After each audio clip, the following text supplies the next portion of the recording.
નમસ્કાર મિત્રો, હું શ્રીમાળી તૃપ્તિ ફરી એકવાર તમારું સ્વાગત કરું છું આજના તદ્દન નવા વિડીયોમાં। આજે આપણે ગુજરાતી વ્યાકરણનો સરસ મજાનો અને સરળ ટોપિક નિપાત શીખવાના છીએ।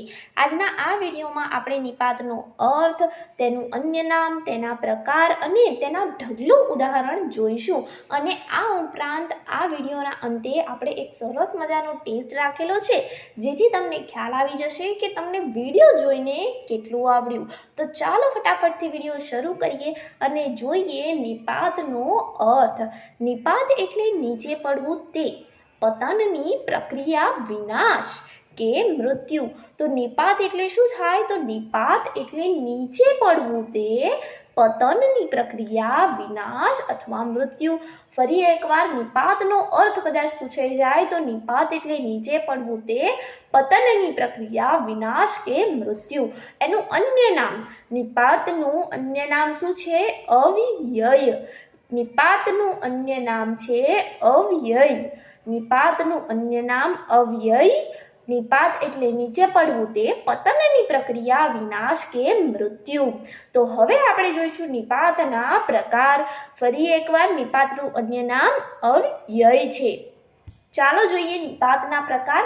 પહેલો છે ભારવાચક નિપાત, સીમાવાચક નિપાત, વિનયવાચક નિપાત, પ્રકીર્ણ અથવા લટકણિયા રૂપ નિપાત અને ખાતરીવાચક નિપાત। આ નિપાતના પ્રકાર છે। હવે આપણે જોઈશું ભારવાચક નિપાતને વિગતે। તો આ નિપાતમાં શું કહેવા માંગે છે? તો ભારપૂર્વક કથન કરવા માટે ભારવાચક નિપાત વપરાય છે। તો ભારવાચક નિપાત એમાં કયા નિપાત આવે છે? તો જ આવે છે, તો આવે છે, ય આવે છે, પણ આવે છે અને શુદ્ધા આવે છે। તો આ ભારવાચક નિપાતને આપણે કઈ રીતે ઓળખીશું? ઉદાહરણ વડે સમજીએ। નીલમ જ આ કામ કરી શકશે। અહીં જ પર ભાર દઈને વાક્ય બોલાય છે। જ ઉપર ભાર મૂકેલો છે આખા વાક્યમાં કે નીલમ જ આ કામ કરી શકશે, એટલે નીલમ સિવાય કોઈ ના કરી શકે। જ ઉપર ભાર છે। જો અહીં આ વાક્યમાં આપણે જને હટાવી દઈએ તો વાક્ય બને નીલમ આ કામ કરી શકશે, એટલે કે વાક્યનું જે રૂપ છે એ જળવાઈ રહે છે। આ વસ્તુનું આપણે ખાસ ધ્યાન રાખીશું। જ્યારે આપણે નિપાતને હટાવી દઈએ છીએ ત્યારે પણ સમજાય તેવી સરળ વાક્ય રચના થાય છે, પણ જ્યારે આપણે સંયોજકને હટાવી દઈએ છીએ ત્યારે એવું થતું નથી। એ આગળ આપણે ઉદાહરણમાં સમજીશું। ચાલો બીજું ઉદાહરણ જોઈએ। તમે તો ભારે કરી, અહીં તો ઉપર ભાર મૂકીને વાક્ય બોલાય છે। તમે તો ભારે કરી, તો એ નિપાત છે। પછી એમાં એકેય શબ્દ પ્રેમનો ન હતો, અહીં ય પર ભાર મુકાય છે। જુઓ તમે, ય વગર પણ વાક્ય બને છે।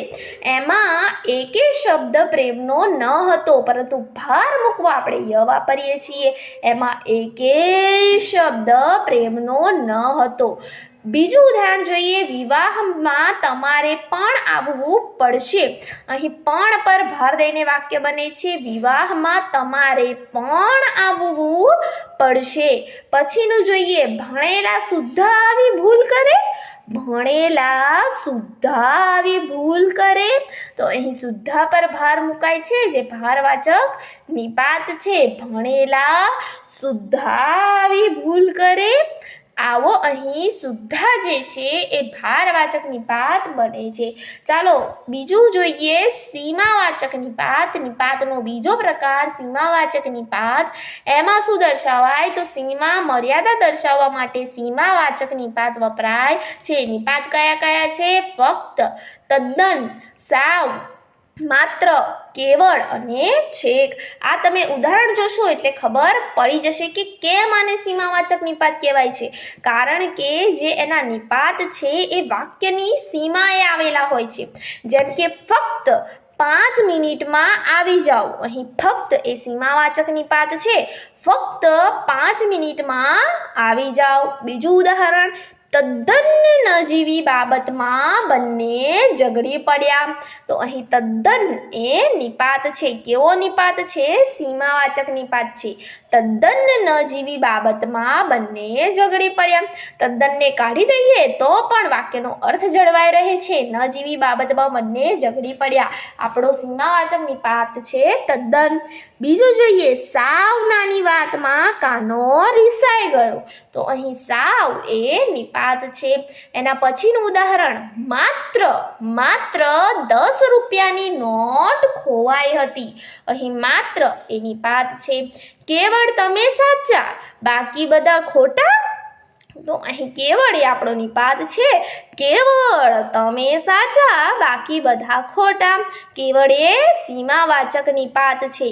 પછીનું ઉદાહરણ જોઈએ, છેક આટલું બધું થશે એવી ધારણા ન હતી. તો અહીં છેક એ આપણો સીમાવાચક નિપાત છે. સીમાવાચક નિપાત કયા કયા છે? ફરી એકવાર, ફક્ત, તદ્દન, સાવ, માત્ર, કેવળ અને છેક. એના ઉદાહરણ જોયા. હવે આપણે આગળ વધીએ વિનયવાચક નિપાતમાં. વિનયવાચક નિપાત એ નામ ઉપરથી જ ખબર પડે કે શું દર્શાવે. તો માન, મોભો કે આદરનો અર્થ દર્શાવવા માટે આપણે વિનયવાચક નિપાત વાપરીએ છીએ. માન, મોભો કે આદરનો અર્થ દર્શાવવા માટે વિનયવાચક નિપાત વપરાય છે. એના નિપાત કયા કયા છે? તો ફક્ત એક છે, જી. કયો છે? જી. વિનયવાચક નિપાત જી. વિનયથી બોલવાનું છે. તો ચાલો જોઈએ ઉદાહરણ. ભૂલ ચૂક માફ કરશો જી. તો જી એ આપણો વિનયવાચક નિપાત છે. બીજું ઉદાહરણ, ગુરુજીને પ્રણામ જી. વિનયવાચક નિપાત છે. સાસુજી મારા બહુ શાણા. તો અહીં જી એ વિનયવાચક નિપાત છે. સાસુજી અમારા બહુ શાણા. જી એ વિનયવાચક નિપાત છે. હવે આના પછીનો નિપાતનો પ્રકાર જોઈએ, જે છે પ્રકીર્ણ અથવા લટકણિયા રૂપ નિપાત. તો અહીં આને લટકણિયા રૂપ નિપાત કેમ કહેવાય છે? તો તમને ઉદાહરણ ઉપરથી ખબર પડશે. કેમ કે વાક્યના અંતે અનુમતિ, આગ્રહ, વિનંતી જેવા ભાવો દર્શાવવા માટે પ્રકીર્ણ લટકણિયા રૂપ નિપાતનો ઉપયોગ થાય છે.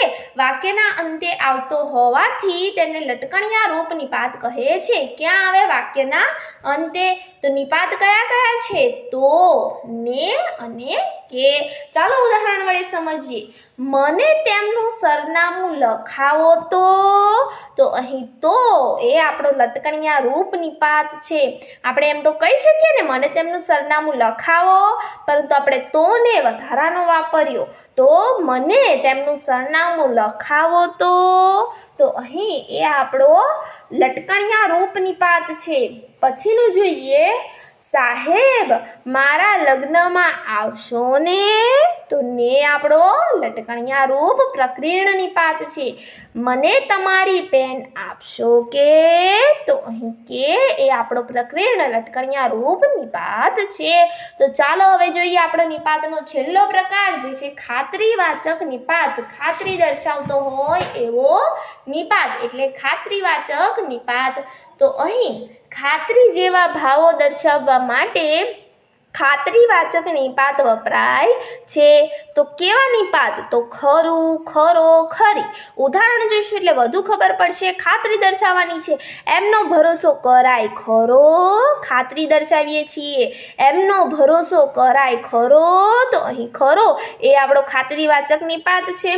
પછીનું ઉદાહરણ, આટલું સમજાવું છું, સમજતી નથી, ખરી છે. તો અહીં ખરી એ આપણો ખાતરીવાચક નિપાત છે. પછીનું ઉદાહરણ, તમે એને સાચું કહ્યું ખરું. તો ખરું એ આપણો ખાતરીવાચક નિપાત છે. તો અહીં ખરો, ખરી, ખરું જેવા ખાતરીવાચક નિપાત વપરાય છે. તો અહીં આપણા નિપાતના પ્રકાર પૂરા થાય છે. હવે છેલ્લે આપણે એક સરસ મજાની વસ્તુ જોવાના છીએ. તો એની પહેલા આપણે ફટાફટથી બધું રિવિઝન કરી દઈએ. ફરી એકવાર ખાતરીવાચક નિપાતમાં કયા કયા નિપાત આવશે? તો ખરો, ખરી, ખરું. એના પહેલાનો કયો હતો? પ્રકીર્ણ લટકણિયા રૂપ નિપાતમાં કયા કયા નિપાત આવશે? તો, ને અને કે. પછી જોઈએ એની પહેલા આપણે જોયો વિનયવાચક નિપાત, એમાં કયા કયા નિપાત આવશે? જી, ખાલી એક જી, કયો નિપાત? જી. એની પહેલા આપણે જોયો સીમાવાચક નિપાત, એમાં આવશે નિપાત ફક્ત, તદ્દન, સાવ, માત્ર, કેવળ, છેક, જે સીમા ઉપર આવેલા છે, સીમાવાચક નિપાત.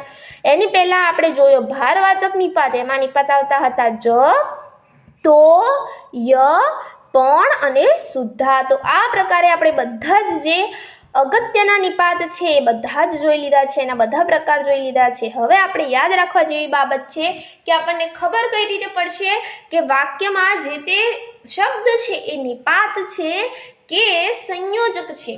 તો અહીં જુઓ, પહેલા પણ મેં તમને કહ્યું અને બીજી વાર કહું છું કે વાંચશો તો પાસ થશો. તો અહીં તો એ નિપાત નથી, તો ખબર કઈ રીતે પડે? તો તમે આ વાક્યમાં તોને હટાવી દો, વાંચશો પાસ થશો. તો વાક્યમાં તો એ અગત્યનું છે, તો જ વાક્ય રચના પૂર્ણ થાય છે. માટે આ એ નિપાત નથી પણ સંયોજક છે. વાંચશો તો પાસ થશો. અન્ય ઉદાહરણ જોઈએ. અન્ય ઉદાહરણ છે તું ભણ્યો પણ ગણ્યો નહીં. પણને હટાવી દો તો વાક્યનો અર્થ બરાબર થતો નથી. તું ભણ્યો ગણ્યો નહીં, તો અહીં પણ એ જરૂરી છે, એટલે પણ એ સંયોજક છે. એ જ પ્રકારે હું આવ્યો ને પ્રશ્ન ઉકલી ગયો, તો ને હટાવી દે, હું આવ્યો પ્રશ્ન ઉકલી ગયો. તો અહીં પણ ને એ સંયોજક છે, જરૂરી છે, બે વાક્યને જોડે છે. તો અહીં આ યાદ રાખવા જેવી બાબત હતી. હવે ચાલો ફટાફટથી આપણો ટેસ્ટ ચાલુ થાય છે. આપણે જે કાંઈ પણ શીખ્યા એ ફક્ત આ ટેસ્ટમાં પૂછેલું છે. તો ફટાફટથી આપણો ટેસ્ટ ચાલુ કરીએ. ચાલો નિપાત ઓળખાવો. વાક્ય છે તેમાં મુનશીજી આવે છે. તો આમાં શું આવશે? તેમાં જવાબ આવશે જી આવશે. આવે કે છે? તો વાક્યને ધ્યાનથી જોઈએ તો અહીં જી લખેલો છે. જી એ આપણો વિનયવાચક નિપાત છે. તો અહીં જવાબ આવશે જી. તેમાં મુનશીજી આવે છે. ચાલો પછીનો પ્રશ્ન. છાયા દેખાવડી ન હતી એમ તો ન હતું. તો અહીં કયો નિપાત છે? અહીં કયો નિપાત છે? ચાલો નિપાતને શોધો. ન આવે, એમ આવે, તો આવે કે હતું આવે? તો અહીં ન એ જરૂરી છે વાક્યમાં, એમ જરૂરી છે. તો એ વધારાનો ભાર મૂકે છે, નિપાત છે. તો અહીં તો એ જવાબ આપણો આવશે. ભારવાચક નિપાત છે. છાયા દેખાવડી ન હતી એમ તો ન હતું.